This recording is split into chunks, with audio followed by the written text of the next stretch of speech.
Video में हम math 101 का लेक्चर नंबर 18 डिस्कस करेंगे, जिसका टॉपिक है चेन रूल। अब वो चेन रूल कैसे हमने यूज़ करना है या कैसे उसको हमने ड्राइव करना है, उससे पहले हमें कंपोजिट फंक्शंस को थोड़ा सा देखना पड़ेगा कि कंपोजिशन ऑफ फंक्शंस जो आप लोगों ने पढ़ी थी ना पहले भी इस बुक के स्टार्ट में, कि आप क्या करते हैं, एक फंक्शन के अंदर अगर दूसरा फंक्शन एम्बेडेड है तो उसे हम कहते हैं कि ये कंपोजिशन है इन फंक्शंस की, या ये कंपोजिट फंक्शंस कहलाते हैं। और उसको हम ओपन कैसे करते हैं, यानी F of G of X लिखा हुआ है तो इसका मतलब है कि बाहर एफ ऑफ एक्स है, ठीक है, और उसके अंदर आपने जी ऑफ एक्स पुट किया हुआ है। यानी इस तरह से होता है, एफ ऑफ एक्स पहले लिखते हैं, फिर इस एक्स की जगह ना आप लोगों ने पुट कर देना होता है जी ऑफ एक्स, ठीक है। तो ये बन जाता है composite function F of G of X. और यहाँ पे अगर आप देखें, इसको हमने ओपन फॉर्म में लिखा है, तो ये जो अंदर वाला फंक्शन है जी ऑफ एक्स, इसको अगर आप अलग से किसी और अल्फ़ाबेट के इक्वल या किसी और वेरिएबल के इक्वल लेट कर लेते हैं, सपोज हम उसे यू कह देते हैं, टी कह देते हैं, कोई भी अपनी मर्जी से आप नाम दे सकते हैं, यानी अंदर वाले फंक्शन को हम यू लेट कर लें, तो फिर क्या बनेगा, ये जो एफ ऑफ एक्स होता है वो क्या होता है, y के इक्वल होता है ना। तो हम कह सकते हैं कि y इज़ इक्वल टू ये जो f of G of X था हमारे पास, इसमें हमने f तो वैसे ही रखा, लेकिन जो g ऑफ x है उसको हमने u लेट कर लिया, तो उस g ऑफ x की जगह आपने u पुट कर दिया, तो ये हमारे पास बन गया f ऑफ u। यानी अब हमारे पास y जो है वो किसके इक्वल आ गया, f ऑफ u के। तो हमने लिख लिया y is equal to f of u, and जो u था वो किसके इक्वल है, g ऑफ x के, ठीक है। ये दोनों हमने लिख लिए। अब हमने चेन रूल के अंदर क्या करना होता है, हमने दोनों को अलग अलग डिफ्रेंशिएट करना होता है। आप y का डेरिवेटिव लेंगे विद रिस्पेक्ट टू u, यानी इसका डेरिवेटिव लेना है और इसके सामने जो वेरिएबल है ना उसके हिसाब से लेना है, यानी y का derivative with respect to u, तो वो dy बाई डी यू बनेगा, और f का डेरिवेटिव f डैश u आ जाएगा।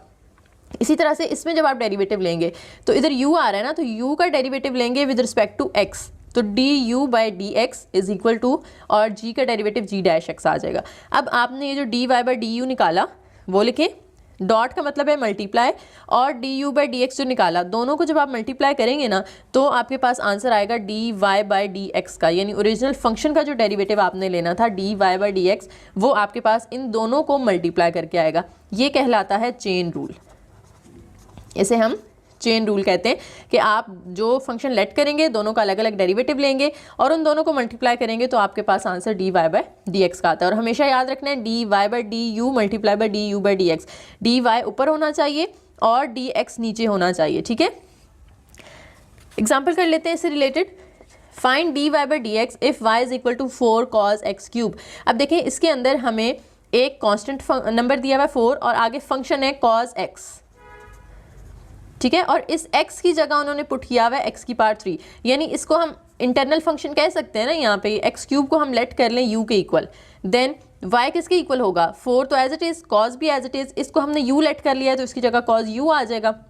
और अब आपने इन दोनों का अलग अलग डेरिवेटिव लेना है। इसका डेरिवेटिव लेंगे तो वो D U by D x आएगा, और पावर रूल लगाएंगे, पावर साइड पे आके मल्टीप्लाई होगी, पावर में से 1 माइनस होगा तो वो पावर 2 रह जाएगी, 3x स्क्वायर आ गया। इसी तरह से इसका जब आप डेरिवेटिव लेंगे तो वो D Y by D U होगा, तो D Y by D U equal होगा 4 तो कांस्टेंट है, कॉस यू का derivative minus sine you.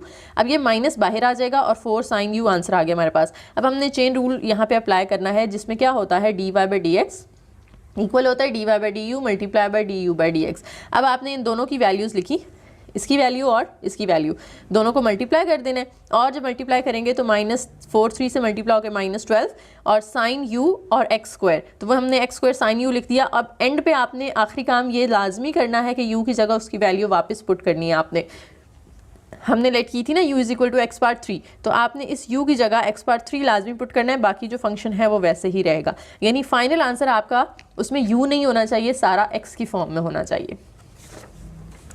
Next आ जाता है हमारे पास जनरलाइज फार्मूला, कि अगर आप उस जो चेन रूल है उसको मजीद जनरल फॉर्म में लिखना चाहते हैं तो उसको इस तरह से भी लिख सकते हैं। आप देखें D Y by D X जब आपने निकालना है तो वो जो एफ ऑफ यू वाला फंक्शन है आप उसका डेरिवेटिव लें, ठीक है, तो वो क्या आ जाएगा, एफ डैश यू आ जाएगा, और फिर जो अंदर u वाली टर्म होगी ना उसका अलग से डेरिवेटिव ले लें, ठीक है। चेन रूल अप्लाई कर सकते हैं या फिर ये तरीका यूज़ कर सकते हैं, दोनों तरीके से आंसर आपका सेम ही आएगा। अब पेपर में आप लोगों को वो चेन रूल से कहते हैं तो आपने उससे करना है, जनरलाइज फार्मूला से कहते हैं तो इससे करना है। अगर वो कोई तरीका मेंशन नहीं करते तो आप अपनी मर्जी से दोनों में से कोई भी यूज़ कर सकते हैं, लेकिन अगर उन्होंने चेन रूल कहा है तो आपको उसी के मार्क्स मिलेंगे, आपको इसके मार्क्स नहीं मिलेंगे, ठीक है। इसको अप्लाई कैसे करना है, बहुत आसान से मैं आपको एग्जांपल करवाती हूँ। इस तरीके से आपको देखिए फंक्शन दिया गया इसमें से ये जो अंदर वाला फंक्शन है इसको हम u लेट करेंगे ना, तो ये बनेगा u इज इक्वल टू ये वाला जो हमने लेट किया x square minus x plus 1। तो इसका मतलब है कि ये जो f ऑफ u बनेगा वो हो जाएगा u की पावर 23, यानी अब जो u की टर्म में फंक्शन आना है इसकी जगह तो हम u पुट कर देंगे और पावर 23, तो ये हमारे पास 2 आ गए। अब चेन रूल अगर हमने यूज़ करना होता तो हम क्या करते, दोनों का अलग अलग डेरिवेटिव लेते, दोनों को मल्टीप्लाई करते और हमारे पास डेरिवेटिव आ जाता। लेकिन हमने जनरलाइज फॉर्मूला अगर यूज़ करना है तो फिर इसको कैसे सॉल्व करेंगे। आप लोगों ने क्या करना है, हमने पढ़ा ऊपर कि एफ ऑफ यू का हमने डेरिवेटिव लेना होता है, तो आप एफ ऑफ यू का डेरिवेटिव लें। जो एफ ऑफ यू है वो क्या है, यू पर 23 है ना, उसका आप डेरिवेटिव ले लें। तो डेरिवेटिव में पावर तो उसकी साइड पे आ जाएगी, फिर 23 में से 1 माइनस करेंगे तो 22 रह जाएगा। अब ये करने के बाद डेरिवेटिव के बाद आपने यू का अलग से भी डेरिवेटिव लेना होता है। तो हमने ये जो u है इसका अलग से भी डेरिवेटिव ले लिया du बाई dx। अब आप क्या करें, u की वैल्यू पुट कर दें, यहाँ भी पुट कर दें और यहाँ भी पुट कर दें, ठीक है। तो यहाँ पे जब आप पुट करेंगे ना, इधर अभी पुट कर दें, एंड पे कर दें, कोई फर्क नहीं पड़ता। यहाँ पे अभी आप पुट कर दें d के बाद जो u आ रहा है, इस u की जगह हमने उसकी वैल्यू पुट कर दी जो हमने लेट की हुई थी x square minus x plus 1, वो हमने यहाँ पे पुट की। अब आपने क्या करना है, इसका डेरिवेटिव लेना है। एक्स स्क्वायर का डेरिवेटिव 2x आ जाएगा क्योंकि पावर साइड पे आ जाएगी और पावर में से 1 माइनस होगा। x का डेरिवेटिव 1 होता है और 1 क्योंकि कांस्टेंट है तो कांस्टेंट का डेरिवेटिव तो हमेशा 0 होता है, तो 2x माइनस 1 आ गया। अब ये जो 2x माइनस 1 है, ठीक है, और इधर ये जो 23 है ये तो हमने वैसे ही लिख लिए, और यहाँ जो u पर 22 था इस u की जगह हमने जो वैल्यू उसकी लेट की हुई थी वो हमने वापस पुट कर दी। इधर कर लें, एंड पे आके कर लें, एक ही बात है, ठीक है। तो ये हमने जनरलाइज फार्मूला के ज़रिए इसको सॉल्व कर लिया। अब आप इसको चेन रूल से भी करके देखें और आंसर दोनों का सेम ही आएगा, ठीक है। अच्छा जी, अब यहाँ पे टेबल में ना आपको उन्होंने समरी एक तरह से दे दी है कि जितने भी आपने फार्मूलाज अभी तक पढ़ लिए हैं डेरिवेटिव के, वो सारे यहाँ पे उन्होंने u की फॉर्म में लिखे हैं, ठीक है। देखें, अगर u एक फंक्शन है और उसकी पावर n है तो हमने क्या पढ़ा हुआ है, हम n पावर साइड पे ले आते हैं और पावर में से 1 माइनस करते हैं, और फिर अब आपने क्या करना है, u का अलग से भी डेरिवेटिव लेना है, जैसे ऊपर आपने जनरलाइज फार्मूला के अंदर पढ़ा। इसी तरह से अगर अंडर रूट u वाला कोई फंक्शन है तो आपने अंडर रूट का डेरिवेटिव क्या होता है, अगर आपके पास अंडर रूट x है इसका आपने लेना है डेरिवेटिव। इसका मतलब क्या है, अंडर रूट का मतलब ये है कि x की पावर 1/2 है, यही मतलब होता है ना पावर का, अंडर रूट का, कि उसकी पावर 1/2 है। तो आपने क्या करना है, 1/2 साइड पे ले आना है और उसकी पावर में से 1 माइनस करना है। तो 1/2 x की पावर, इनका जब आप एलसीएम वगैरह लेके सॉल्व करते हैं ना तो -1/2 आता है, और जब आप माइनस पावर को ओवर के नीचे ले आएंगे तो उसकी पावर प्लस हो जाएगी, यानी ऊपर से आप उसको नीचे ले आए, और 1/2, और 1/2 का मतलब तो अंडर रूट होता है ना, तो आप इसकी जगह दोबारा अंडर रूट एक्स लिख सकते हैं, यानी अंडर रूट एक्स का डेरिवेटिव 1/2 अंडर रूट एक्स आता है। तो अंडर रूट यू का भी वही आएगा 1/2 अंडर रूट यू, लेकिन यहाँ पे क्या फ़र्क आएगा कि आपने ये जो u है इसका फिर अलग से भी डेरिवेटिव लेना है, ठीक है। सिंपल सी बात है, जैसे आप डेरिवेटिव पिछले लेक्चर्स में करते आए हैं वैसे ही करने हैं, बस एक चीज़ एक्स्ट्रा आपने यहाँ पे करनी है कि अलग से लाजमी डेरिवेटिव लेना है, ठीक है। साइन यू का डेरिवेटिव कॉज यू होगा और फिर यू का अलग से डेरिवेटिव, कॉज यू का डेरिवेटिव माइनस साइन यू होगा और फिर यू का अलग से डेरिवेटिव लेना है। इसी तरह से टेन यू का डेरिवेटिव सेकंड स्क्वायर होता, और जो यू है उसका अलग से भी डेरिवेटिव आएगा। कॉट का डेरिवेटिव माइनस को सेकंड स्क्वायर होता है और साथ में यू का अलग से भी डेरिवेटिव लेना आपने। इसी तरह से सेकंड यू जो है उसका डेरिवेटिव क्या होगा, सेकंड यू टेन यू, और फिर यू का अलग से भी डेरिवेटिव लेंगे। इसी तरह से कोसेकेंट यू का डेरिवेटिव जब हम ओपन करते हैं तो वो आता है minus cosecant you cot you, and आपने यू का अलग से भी डेरिवेटिव लेना है। अब हम इसको क्वेश्चन में अप्लाई करते हैं ताकि आपका कॉन्सेप्ट मज़ीद क्लियर हो जाए। देखें जी, पहली एग्जाम्पल है हमारे पास d/dx sin 2x। अब पहले हमने जो फंक्शंस पढ़े थे वो तो सिंपल साइन x की फॉर्म में थे ना, यानी हम उसका डेरिवेटिव ले लेते थे तो वो आ जाता था हमारे पास cos x। लेकिन अब यहाँ पे x की जगह u यानी एक कंपोजिट फंक्शन की फॉर्म में हमें दिया गया ना, x की जगह 2x है, तो हम कह देते हैं कि लेट u है ये हमारे पास 2x। अब इसकी जगह अगर आप u पुट करते हैं तो ये बन जाएगा साइन u। अब उसका आपने ले लेना है डेरिवेटिव, और साइन यू का डेरिवेटिव अभी हमने पीछे क्या देखा, साइन यू का डेरिवेटिव होता है कॉस यू, और फिर यू का अलग से भी डेरिवेटिव आपने लेना होता है, ठीक है। तो अब आपने क्या करना है, इधर यू की वैल्यूज पुट कर देनी है। इस यू को हमने लेट किया हुआ था 2x, इस यू की जगह भी 2x और इधर इस यू की जगह भी 2x, d/dx वैसे ही आएगा। अब cos 2x तो एज इट इज़, और 2x का डेरिवेटिव क्या होता है, 2 तो कॉन्स्टेंट है बाहर आ जाएगा, अंदर x का डेरिवेटिव होता है 1, तो 2 1 ज़ा 2, तो ये हमारे पास आंसर आ गया 2 cos 2x। इसी तरह से एक और एग्जांपल है जिसमें उन्होंने tan का फंक्शन दे दिया है। tan x स्क्वायर प्लस 1 है हमारे पास और इसका हमने डेरिवेटिव फाइंड करना है। तो हमने जो सिंपल फार्मूला पढ़ा हुआ है वो तो tan x का पढ़ा हुआ है ना, तो हम क्या करते हैं, अंदर वाला जो फंक्शन है उसको लेट कर लेते हैं u के इक्वल। तो u is equal to X square plus 1, तो वो हमारे पास इसकी जगह अगर u पुट करते हैं तो वो tan u बन जाएगा। ठीक है, तो tan u का डेरिवेटिव क्या होता है, सेकेंड स्क्वायर u, और फिर इस u का हमने अलग से भी डेरिवेटिव लेना है। अब आपने जहाँ जहाँ u आ रहा है ना वहाँ उसकी वैल्यू पुट कर दें, इस u की जगह भी इसकी वैल्यू पुट कर दें X square plus 1, value put कर दें X square plus 1, D by D X as it is. अब ये फर्स्ट वाले फंक्शन को नहीं छेड़ना आपने, वो सही वैसे सेम आता जाएगा। इसका डेरिवेटिव ले लें, एक्स स्क्वायर का डेरिवेटिव 2x और 1 का डेरिवेटिव 0, क्योंकि वो कांस्टेंट है तो 2x 0 में ऐड होगा तो 2x आ जाएगा, तो 2x शुरू में लिख लिया, second square x square plus 1, ये आपने tan का डेरिवेटिव फाइंड कर लिया। ठीक है, अब वो कह रहे हैं कि आपने जो सब्स्टिट्यूशन बनानी है ना, यानी जो आपने लेट करना होता है u, वो इस कैसे पता चलेगा कि आपने कौन सा लेट करना है, वो आप अपनी मर्जी से कर सकते हैं, लेकिन इस तरह से लेट करें कि जो रिज़ल्ट आए ना वो आपके लिए डिफरेंशिएबल हो, आप उसको ईजिली डिफरेंशिएट कर सकें, आपको उसका फॉर्मूला पता हो डिफरेंशिएट करने का। ठीक है, एक और एग्जाम्पल है हमारे पास डी बाई डी एक्स और स्क्वायर रूट के अंदर है x cube plus cosecant x. अब आप देखें यहाँ पे सोच सकते हैं कि हम u किसे लेट करें, हम u इसको लेट करें, हम u इसको लेट करें, या हम u इस पूरे को लेट करें। तो हम अगर सिर्फ इसको लेट करते हैं ना तो हमारे पास आ जाएगा एक्स क्यूब प्लस u, तो इसका डेरिवेटिव तो हमें नहीं पता होता, वो फिर दोबारा हमें पावर रूल वगैरह लगाना पड़ेगा।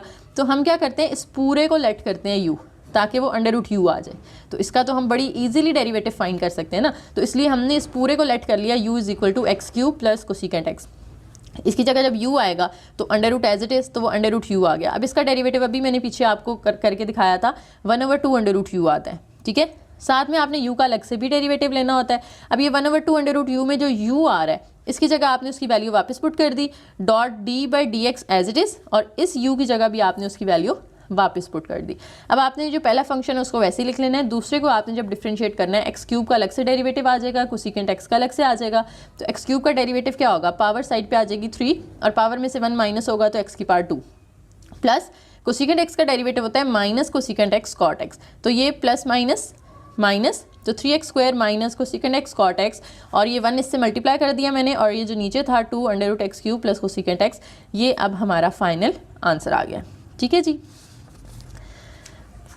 एंड पे आ गया ऑल्टरनेट टू चेन रूल, यानी जो चेन रूल आप यूज़ कर रहे हैं ना उसके लिए हमने एक तो ऑल्टरनेट पहले पढ़ लिया जिसमें हमने जनरलाइज्ड फॉर्मूला पढ़ा। एक और ऑल्टरनेट ये है कि आपको लेट नहीं करना पड़ेगा। ठीक है, आप लेट नहीं करते, आप डायरेक्ट सॉल्व कर लेते हैं। जैसे F of G of X दिया हुआ है आपको, आप क्या करते हैं, एफ का डेरिवेटिव लेते हैं पहले, यानी इस पूरे का, जी ऑफ एक्स को नहीं छेड़ रहे, सिर्फ इस एफ का बाहर वाली चीज़ का डेरिवेटिव लेते हैं, और फिर अंदर वाली का डेरिवेटिव अलग से ले लेते हैं। बात तो वही होगी ना जनरलाइज फार्मूला वाली, जैसे उसमें हमने कहा है कि u के साथ फंक्शन का डेरिवेटिव लें और फिर u का अलग से ले लें, तो यहाँ पे भी वही सेम बात है, बस इसमें यह है कि आपको लेट नहीं करना पड़ेगा।